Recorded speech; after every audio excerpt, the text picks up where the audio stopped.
$2.000 sekalipun saya tidak perlu memotret. Cukup menarik.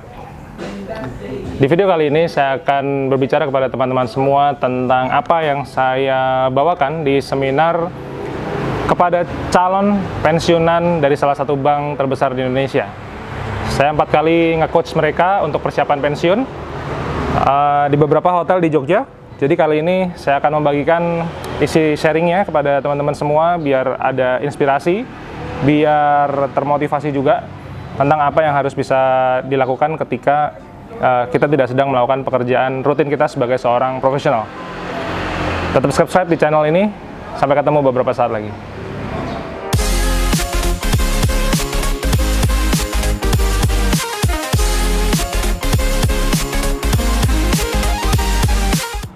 Halo teman-teman semua, nama saya Bima Aditya dan saya seorang wedding photographer yang saat ini berdomisili di Jogja. Saat ini saya bikin vlog ini dari rumah pribadi saya di daerah Keraton, Wijilan, Yogyakarta. Jadi buat teman-teman yang sering liburan ke Jogja, ada sentra gudeg, daerah gudeg Wijilan, ada gudeg Yujum, gudeg Yusri, macam-macam. Dan saya punya rumah warisan eyang yang ada di daerah tersebut, di mana saya mengubahnya menjadi sebuah hospitality business berbentuk guest house dan small home coffee shop di teras rumah saya. Seperti tadi saya bilang bahwa 4 kali saya nge-coach para calon pensiunan dari salah satu bank yang cukup besar di Indonesia. Jadi kalau orang tuh kalau mau pensiun, biasanya 4-5 tahun tuh ada semacam pelatihan. Di mana pelatihan itu orang calon pensiunan itu, para karyawan itu dari mulai satpam sampai ke level vice president itu ada semacam pelatihan. Yang perlu diketahui adalah para karyawan itu selama berpuluh-puluh tahun mereka itu nggak pernah berbisnis. Nah, mereka akan menghadapi suasana di mana mungkin untuk sebagian orang cukup mencekam karena nggak punya gaji bulanan, itu stuck. Sedangkan kita sebagai pengusaha itu udah setiap hari nggak pernah punya gaji bulanan gitu. Jadi yang namanya keadaan insecure atau secara finansial ya, itu selalu kita rasakan sebagai seorang usahawan itu semenjak kita memulai bisnis kita dari awal. Jika teman-teman nonton beberapa vlog saya sebelumnya, bahwa saya selalu bilang tentang future investment terus dari pekerjaan profesional saya sebagai seorang wedding photographer. Yang intinya adalah bahwa tahun 2013 saya mulai mencoba. Ingat ya, ini coba-coba, makanya saya juga berhasil atau enggak saya nggak tahu. 2013 saya mencoba menginvestasikan Rp100.000 dari uang fee hasil memotret saya. Kebetulan saya 2012 sampai 2015 dalam keadaan bangkrut, saya minus 200 juta. Jadi adanya cuma uang 100.000. Nah, bagaimana caranya saya memutarkan uang 100.000 ini menjadi sebuah calon hotel, calon hospitality business yang akhirnya berdiri hingga saat ini. Nah, pada waktu itu saya memulai dengan menyewakan sebuah kamar nganggur di rumah saya. Kalau teman-teman tahu tentang adanya Grab, adanya Gojek, nah saya hampir semacam itu, cuman yang saya berikan fasilitasnya bukan saya naik motor atau saya nyupir mobil, itu saya nggak punya kendaraan pada waktu itu. Jadi yang saya lakukan adalah menyewakan kamar nganggur. Semua orang di rumah saya tahu pasti punya kamar nganggur. Kebetulan saya punya kamar bekas kos-kosan yang sudah tidak terpakai karena secara bangunan, fisik bangunan sudah menurun kualitasnya. Cuman masih bisa saya ya esek-esek sedikit sehingga cat saya repaint, kemudian lantai saya pel lagi. Intinya saya renew dengan keadaan yang sangat sederhana.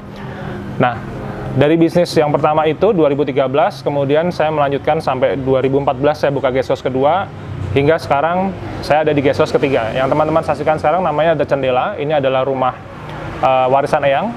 Jadi perlu diketahui bahwa tiga guest house yang saya bangun, saya tidak ada yang membeli, tidak ada yang menyewa, semuanya menggunakan properti keluarga. Dari mulai rumah eyang, rumah om, rumah bude, semuanya saya garap.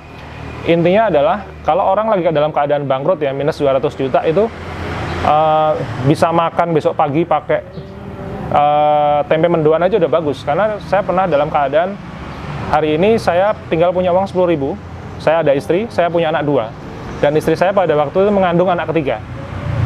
Uang tinggal 10.000. Jadi yang saya bisa lakukan adalah hanya membeli nasi kucing. Nasi kucing itu kalau teman-teman pernah main ke Jogja, ada sebuah jajanan pinggir jalan namanya angkringan, jadi pakai gerobak kayu begitu. Nah itu nasi kucing itu adalah nasi kecil yang di atasnya ada teri ataupun sambal tempe ataupun kadang menu-menu sederhana sih. Nah itu harganya sekitar Rp2.000. Nah hari ini saya hanya punya uang Rp10.000. Jadi dengan uang Rp10.000 saya hanya mampu membeli 3-4 bungkus nasi kucing. Itu yang saya lakukan. Makanya dari itu tadi saya bilang bahwa uang yang saya investasikan hanya Rp100.000 karena boro-boro mau punya uang banyak ini nggak ada uang sama sekali gitu. Nah akhirnya bisnis itu bergulir sampai sekarang. Saya tahun 2021 ya, ini berarti sudah masuk tahun ke-8. Nah, yang menjadikan menarik adalah ternyata bisnis coba-coba ini menghasilkan, sehingga saya tetap menjalankan profesi saya sebagai seorang wedding photographer. Kalau dulu di rumah pertama, karena saya tinggal di situ, kalau saya lagi motret ke Bali, rumahnya saya blokir, saya nggak terima tamu. Tapi kalau misalnya pas saya lagi pulang motret, kemudian saya melakukan proses editing, pembuatan album, delivering album segala macam, rumah saya buka lagi. Artinya ketika saya in charge di Jogja, rumah saya buka. Nah begitu dari rumah pertama, rumah kedua sampai rumah ketiga, hingga sekarang saya punya beberapa tim staff yang membantu saya di operasional ini. Sehingga seperti tadi saya bilang bahwa $2.000 ketika saya tidak sedang memotret pun itu akhirnya bisa saya hasilkan dalam waktu 1 bulan. $2.000 itu kalau dirupiahin, kalau kalikan 14.000 mungkin sekitar ya mungkin 30-an juta ya. Itu masuk secara sales. Kalau hospitality itu sebenarnya keuntungannya sangat besar karena operasionalnya nggak banyak. Listrik cuman berapa, terus sabun nggak banyak. Saya sediain breakfast saya pun juga sangat sederhana, ada sandwich, ada toast bread, ada coffee and tea. Jadi sebenarnya hospitality business itu sangat profitable. Nah itu yang saya lakukan sekarang, yaitu dengan menginvestasikan uang saya ke bidang hospitality business atau perhotelan. Nah ini di vlog ini saya hanya akan menyampaikan apa yang sekiranya saya hasilkan. Saya tidak akan melebih-lebihkan, saya juga tidak akan mengurang-urangkan. Jadi kalau teman-teman lihat di screen di samping, bahwa saya akan menampilkan sebuah screenshot dari income yang sudah saya hasilkan dari bisnis hospitality ini ya. Jadi kita mulai $2.000 itu sekarang, saya di Cendela ya. Kalau dulu di rumah pertama, rumah kedua, rata-rata sebulan saya earning antara 200 sampai 350-an dolar per bulan. Quite enough, quite good. Karena $250 itu kalau misalnya dirupiahin mungkin sekitar 4 juta, hampir 5 juta, which is still good money. Cuman ketika bisnis ini semakin besar, kemudian saya punya 7 kamar di sini, rasanya $2.000 sangat make sense. Dan itu belum termasuk penghasilan saya di bidang penjualan tour, penjualan coffee shop di teras rumah saya. Sekarang teman-teman bisa lihat dari screenshot di samping, bahwa saya mulai Cendela ini di bulan November 2018.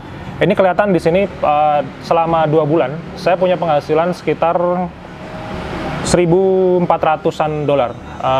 Artinya selama 2 bulan kita baru starting new business, properti guest house saya yang ketiga, income-nya sudah mulai masuk. Dulu rumah ini sebelum saya bikin guest house ada beberapa staff yang memang sudah ngerawat yang saya sejak lama. Jadi begitu saya buka, semua operasional rumah ini langsung jadi tanggung jawab saya. Nah terus teman-teman lihat lagi, sekarang dari bulan Januari sampai Desember 2019 ini udah mulai terkumpul 94 juta dalam waktu 1 tahun. Seperti tadi, belum termasuk penghasilan tour, belum termasuk penghasilan coffee shop. Jadi artinya omset ini mencapai ratusan juta dalam waktu 1 tahun kalau kita kompilasikan. Cuman saya akan membahas sedikit saja hanya dari bidang hospitality-nya. Lalu kita mulai kena pandemi di 2020 ya. Jadi saya buka officially hanya bulan Januari sampai bulan Juni. Maret kita sempat udah kena, Februari atau Maret sempat ada korban pertama di Depok atau di Jakarta. Kita mulai chaos. Cuman saya masih operasionalkan sampai bulan Juni. Yang tadinya dalam waktu 1 tahun terkumpul uang hampir 90-an juta, sekarang nggak nyampe 1 tahun, cuman sekitar 5-6 bulan udah masuk 90-an juta. Jadi artinya bisnis hospitality ini sangat rely untuk dilakukan kepada siapapun kita. Nggak peduli teman-teman nggak punya duit ataupun nggak punya rumah pribadi, yang penting selama punya kamar nganggur, bisnisnya bisa dimulai. Oke ya, tadi teman-teman sudah melihat real screenshot dari apa yang saya hasilkan di bisnis hospitality ini. Lalu platform apa sih yang dipakai? Sebenarnya di dunia ini banyak sekali platform. Ada Traveloka, ada Agoda.com, ada Booking.com, ada Tiket.com, macam-macam. Cuman saya jujur secara pribadi sangat idealis. Jadi intinya gini, saya bisnis saya nggak mau repot. Permasalahan repot saya itu adalah di attitude para tamu. Jadi mostly tamu-tamu itu kan beragam. Saya sampai sekarang udah di 7-8 tahun ini saya udah layanin lebih dari 1.500 tamu dari 40 negara. Sehingga problem pertama ketika kita menjalankan hospitality business itu adalah ini rumah kalau kita sewain rusak apa enggak. Karena tamu itu problemnya macam-macam. Ada yang arogan, ada yang tiba-tiba marah-marah sama pacarnya di kamar, ada yang tiba-tiba dia tidak mau memenuhi peraturan rumah kita, terus tiba-tiba kita suruh keluar, dia malah nyuntakin sampah ke kamar saya, semuanya ada. Nah, satu platform yang saya sukai adalah Airbnb. Jadi, Airbnb itu sebenarnya marketnya sudah terbentuk. Jadi, mostly orang-orang yang memakai Airbnb itu adalah murni traveler. Sehingga traveler itu kalau di dalam satu jaringan dunia ya, satu mannernya bagus, yang kedua dia kita suruh self service, habis pakai piring, cuci piring sendiri dia mau. Terus kemudian tipikal tamunya adalah mau greetings. Jadi ketika kita datang gitu, kita selalu bilang halo selamat pagi, so where you come from. Terus saya juga kasih tahu mereka ini kamar Anda. Terus toiletnya di sebelah sini, kalau mau makan di sini, dapurnya di sini. Semuanya artinya general information. Nah, itu yang saya suka di Airbnb. Dan kalau misalnya ada tamu yang dalam tanda kutip kurang ajar, saya bisa langsung blokir kamarnya. Kalau dia marah, saya bisa langsung report hari itu juga ke San Francisco. Kalau sampai ada masalah kekerasan ataupun perusakan, Airbnb menanggung dalam angka tertentu untuk kerusakan-kerusakan yang kita alami. Jadi misalnya gini, saya punya teman di Jakarta, amenities-nya, jadi sabun-sabunnya itu kebetulan tempat sabunnya itu mahal. Mahal dalam artian ketika satu tempat sabun, sampo gitu harganya 150.000, ini saya anggap mahal ya. Itu dicolong sama tamunya. Nah, si host-nya itu nggak perlu repot-repot. Dia cukup melaporkan hal itu ke Airbnb. Nanti Airbnb akan menyedot paksa uang si customer-nya itu sebesar $15, mungkin sekitar 200-an ribu ya. Itu langsung disedot paksa, karena Airbnb hanya bisa dilakukan pembayaran dengan kartu kredit. Jadi, bagi kita seorang host, sangat aman. Lalu, alasan saya pakai Airbnb, yang kedua, tamunya lucu-lucu. Jadi, ada yang kalau teman-teman browsing di YouTube nih ada namanya istilahnya living on boat. Jadi mereka itu tidak tinggal di rumah, mereka tinggalnya di atas kapal. Jadi tamu saya adalah pasangan berumur 60 tahun yang memang mengarungi samudra dari mulai San Francisco sampai dia datang ke Jogja ke rumah saya karena kapalnya sedang dicat di salah satu dock di Kuala Lumpur. Jadi kalau kapal itu bawahnya itu akan selalu banyak kotoran. Nah, kotoran itu bisa membuat fiber atau si kayu kapalnya itu rusak, makanya itu harus digosok, harus dibersihkan. Nah, dia membersihkan itu di Kuala Lumpur, dicat ulang, karena dia masih harus melanjutkan perjalanan ke Melbourne. Jadi, tamu-tamunya seperti itu. Baik tamu Indonesia, baik tamu orang luar negeri, kalau yang sudah biasa pakai Airbnb, biasanya dalam tanda kutip mannernya bagus. Nah, saya nggak mau toleransi dengan masalah manner. Kalau ada tamu yang datang ke rumah saya, mannernya jelek, saya usir. Saya nggak peduli.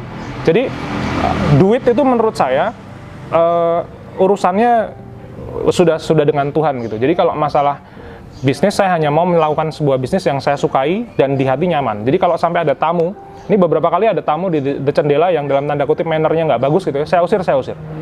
Karena kamar saya di Cendela, ini hanya satu bed, misalnya kamar Tosca di belakang saya, ini satu bed harusnya 2 orang. Kalau masih bawa anak kecil, saya masih toleransi. Tapi suatu ketika, dia pertama kali pakai Airbnb, belum pernah sama sekali, tiba-tiba datang bertujuh. Jadi ini adalah tamu-tamu para pelajar yang mungkin mannernya kurang bagus.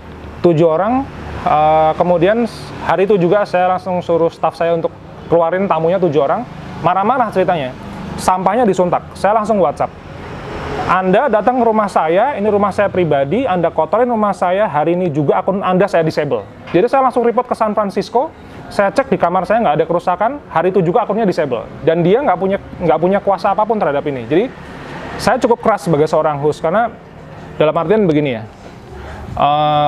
ngajak berantem nih, berantem beneran gitu. Jadi artinya, karena saya di sini menjaga warisan keluarga yang saya mendeliverkan kepercayaan ini kepada saya, kemudian rumahnya juga harus saya jaga, karyawan-karyawannya juga harus saya makan. Jadi dalam artian saya lebih memihak kepada karyawan saya daripada tamu saya.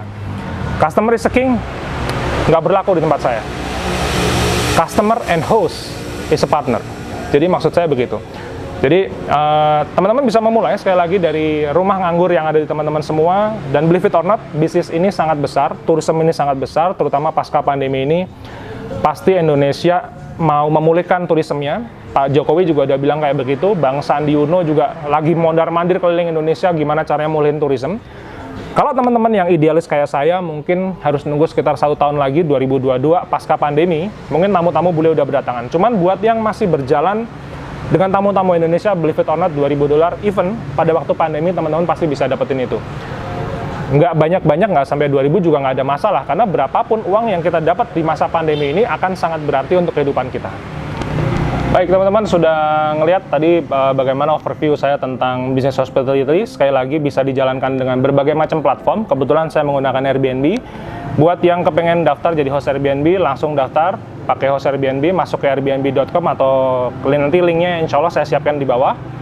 Buat yang kepengen tahu lebih dalam tentang bagaimana menjalankan bisnis secara spesifik dengan Airbnb, saya punya ebook, saya punya online course yang bisa di-download di link di bawah. Silakan take it or leave it aja, teman-teman butuh informasi silakan beli, nggak beli juga nggak ada masalah, teman-teman mau jalannya sendiri juga bisa. Cuman kalau baca ebook sama ikut online course-nya, saya akan describe dari 0 sampai semuanya tentang apa yang pernah saya lakukan selama 8 tahun di bisnis ini. Sekali lagi terima kasih sudah menonton. Jadi apapun pekerjaan teman-teman, mau yang profesional kayak saya, mau yang seniman, mau yang olahragawan, atlet, masih pelajar, atau apapun, silakan memulai investasi dari modal yang paling kecil. Sebagai bocoran bahwa banyak di Jogja itu anak-anak muda masih kuliahan yang mencoba menyewa sebuah rumah di sekitaran Jogja, kemudian disewakan lagi, dan dia earning puluhan sampai ratusan juta setiap bulan hanya dari hospitality business, hanya dari guest house-nya. Dia nggak punya cafe kayak saya, cuman ini dia earning puluhan sampai ratusan juta. Nah makanya industri turisme ini sangat besar.